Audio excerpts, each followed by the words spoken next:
عامر صاحب میں آپ سے آغاز کر رہی ہوں. عمران خان صاحب کو ایک اور موقع ملا توہین عدالت کیس میں دوبارہ تحریری جواب جمع کرانے کے لیے 7 دن کی انہیں مہلت ملی ہے. کیا آپ کے خیال میں اب عمران خان صاحب غیر مشروط معافی مانگیں گے؟ اچھا، اس پہ تو میں بعد میں آتا ہوں. وہ جو ابھی آپ نے آواز سنوائی نا، سوال کا جواب دے رہے تھے عمران خان صاحب، تو مجھے پہلی دفعہ نواز شریف اور عمران خان سوال کے جواب میں ایک جیسے نظر آئے. اچھا وہ کیسے جی؟ کہ جب ہوتا ہے نا کچھ سوال ایسا تو 90% میاں صاحب بھی گپ شپ میں کہتے تھے اچھا تسی دسو پھر تسی کی کرو گے اگر یہ کام ہوتا. تو آج عمران خان صاحب کہہ رہے تھے کہ اچھا تم بتاؤ کیا کرنا چاہیے.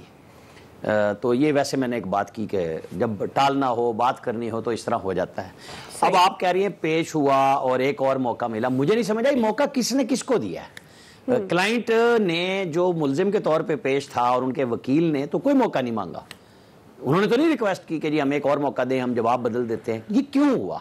سوال یہاں پہ یہ ہے. دیکھیں نا، آپ نے ایک ان کو نوٹس بھیجا اور وہ آ گئے، عمران خان صاحب پیش ہو گئے وکیل کے ذریعے، پوری سماعت ہو رہی ہے، ججز بیٹھے ہیں اور پورا جو ایک فلسفی ہے توہین عدالت کی اس کے اوپر جو اطہر من اللہ صاحب نے اپنے لیے خود ڈیفائن کیا، اور وہ وقتاً فوقتاً کورٹ میں کہتے رہتے ہیں یہ بات کہ مجھے توہین عدالت کی پرواہ نہیں ہے، ایسا نہیں ہے، لیکن یوں ہے اور یہ توہین نچلے ججز کی ہو یا کسی کی بھی ہو، وہ ساری بات انہوں نے بیان کی. اچھا مہلت کلائنٹ نے، جو ملزم تھا اس نے نہیں مانگی، ان کے وکیل نے نہیں مانگی. مجھے نہیں سمجھ آئی عدلیہ نے یہ مہلت کیوں دی، کس لیے دی؟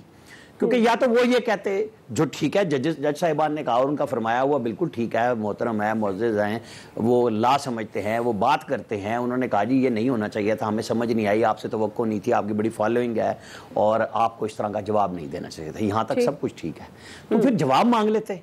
یہ جو خود سے مہلت دی ہے، جو میں نے اب تک سمجھی ہے، وہ میرے سمجھ سے باہر ہے.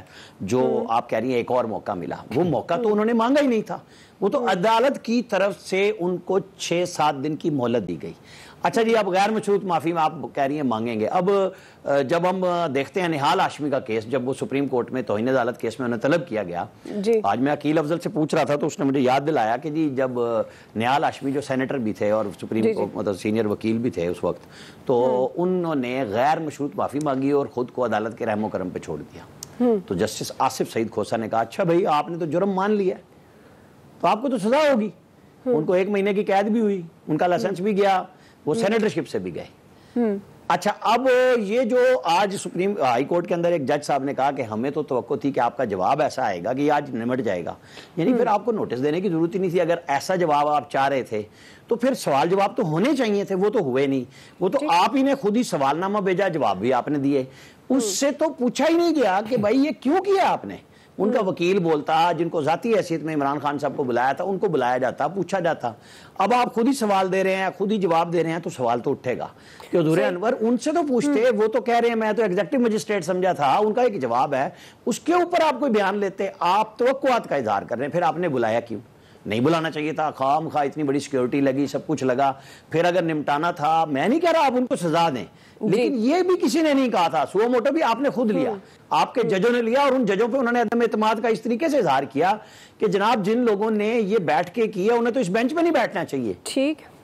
اور اس کے اندر صرف اطہر من اللہ صاحب نہیں تھے کیونکہ وہ پاکستان سے باہر تھے، اور جسٹس عامر فاروق جو اس وقت قائم مقام چیف جسٹس تھے وہ آج اس بینچ کا حصہ نہیں ہے، لیکن پھر باقی تو اسی کا حصہ ہیں، تو پھر ان کا بھی جواب دے دیا جانا چاہیے تھا. میرے خیال میں ہونا یہ چاہیے جب اطہر من اللہ صاحب یہ بات کہہ رہے ہیں کہ ہمارے سامنے سپریم کورٹ کا ایک فیصلہ موجود ہے، وہ 3 لوگوں کا ہے، تو اس کے اوپر سوال جواب ہونے چاہیے تھے.